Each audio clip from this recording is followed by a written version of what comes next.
Krisdayanti dari kelompok 3 dan rekan saya bernama Muhammad Aksan. Nah, di sini saya akan mempresentasikan atau menjelaskan sedikit tentang materi strategi resolusi konflik dalam kegiatan dakwah, perspektif psikologi sosial dan komunikasi religius. Nah, strategi resolusi konflik dalam kegiatan dakwah adalah serangkaian upaya dan pendekatan sistematis yang dilakukan untuk mencegah, mengelola, dan menyelesaikan pendapat atau pertentangan yang muncul dalam proses penyampaian ajaran Islam atau dakwah, baik antara dai dan mad'u maupun antar kelompok dakwah. Adapun yang melatar belakangi dari materi ini yaitu ada 3 poin. Yang pertama, dakwah kadang menimbulkan konflik antara dai dan mad'u. Yang kedua, konflik juga muncul antar jamaah karena perbedaan pemahaman.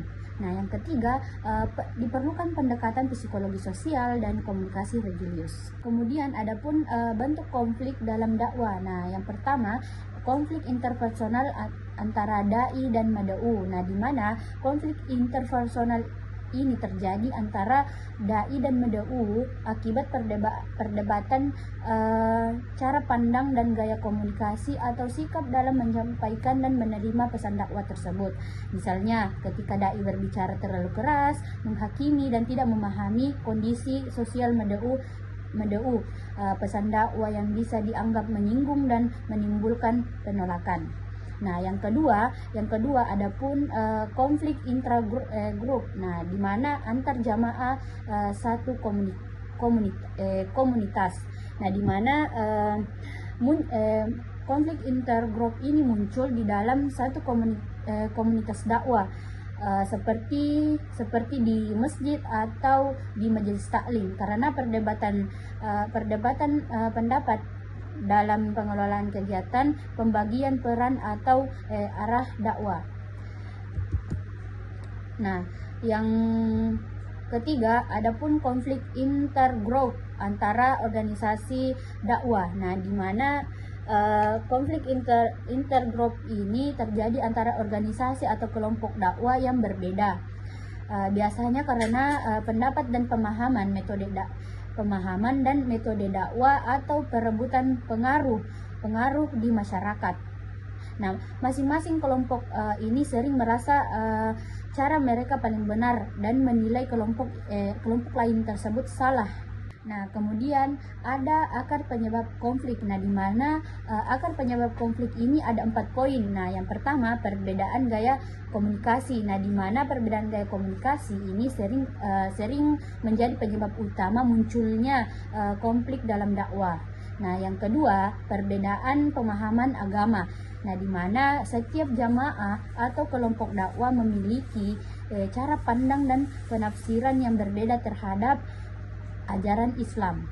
Nah, yang ketiga kepentingan kekuasaan dalam organisasi. Nah, konflik ini juga dapat ditimbulkan karena perebutan jabatan pengaruh atau kekuasaan dalam lembaga dakwah.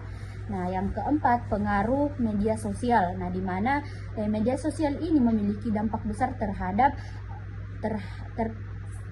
kegiatan dakwah modern. Baik, selanjutnya saya akan membahas dampak konflik. Pada slide ini dijelaskan bahwa konflik dalam dakwah dapat berdampak cukup serius. Dampaknya antara lain menurunnya kepercayaan publik terhadap dai, serta terjadinya perpecahan dan polarisasi di antara jamaah. Akibatnya, efektivitas dakwah pun menurun dikarenakan perhatian umat terpecah dan pesan dakwah menjadi kurang tersampaikan dengan baik. Selanjutnya, strategi resolusi konflik. Untuk mengatasi hal tersebut, ada beberapa strategi resolusi konflik yang bisa dilakukan. Pertama, membangun komunikasi empati dan dialogis agar setiap pihak bisa saling memahami. Kedua, mengadakan forum musyawarah antara jemaah untuk mencari solusi bersama. Ketiga, melakukan penguatan literasi digital agar masyarakat lebih bijak dalam menggunakan media sosial. Dan terakhir, berpegang pada Quran Surat An-Nahl ayat 125, yaitu berdakwah dengan hikmah, nasihat yang baik, dan berdiskusi dengan cara yang santun.